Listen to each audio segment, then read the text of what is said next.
Hello，大家好，我係 Leo 啊。今集咧就會想同大家開箱，又係開箱啊。咁不過喺開箱之前咧，想提大家，記住咧 subscribe 我嘅 YouTube channel，subscribe 嗰陣時記住撳埋隔離個鐘仔喎。一有新片嘅話咧，就會通知大家啦。今日開箱係開啲咩咧？就係呢一個啦。嗱，有兩個嘅。咁呢兩個咧都係聲稱咧係可以咧令到咧你畫完眉之後做一個 coating， 咁就可以防水防汗嘅。咁我而家咧就會試下呢兩隻有咩唔同。呢一隻就係咧喺網上邊買，喺日本藥妝店都有，價值1500 yen， 差唔多100蚊有多噶啦。咁咧佢就話咧賣過1000萬支係嘛？係啦，唔知有冇1000萬人受騙啦？呢一個咧係價值100 yen 嘅，喺100 yen 店度買，咁即係如果喺香港買嘅話咧就係12蚊啦。咁我比較下呢兩隻嘅持久度，究竟邊一個比較好啲啦？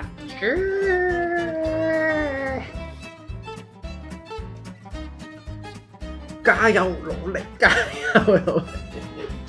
好啦，咁而家咧就試下呢兩個有咩分別啦。咁首先咧呢一邊我就會試呢一個嘅，咁點樣用咧就咁搽上去就得噶啦。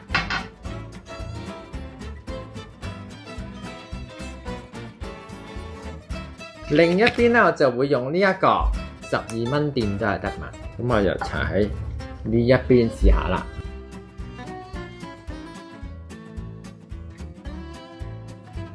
好啦，兩邊都搽咗啦，等佢乾咗就完成噶啦。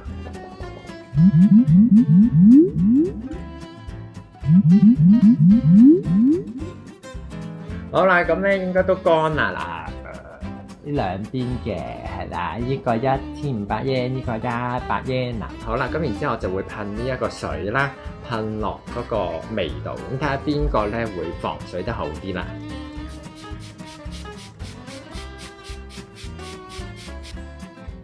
好，咁我就攞啲咧紙巾咧印先。好，咁我呢邊咧就攞紙巾印下先。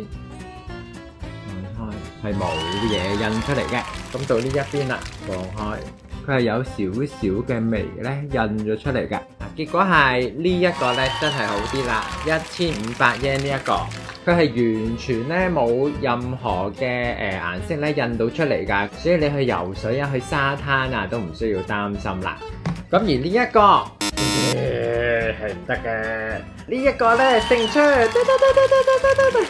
中意呢一段片嘅朋友記住 like 呢段片，同埋 subscribe 我嘅 YouTube channel。subscribe 嗰陣時記住撳埋隔離個鐘仔喎，咁咧一有新片嘅話咧就會通知大家啦。下次見，拜拜。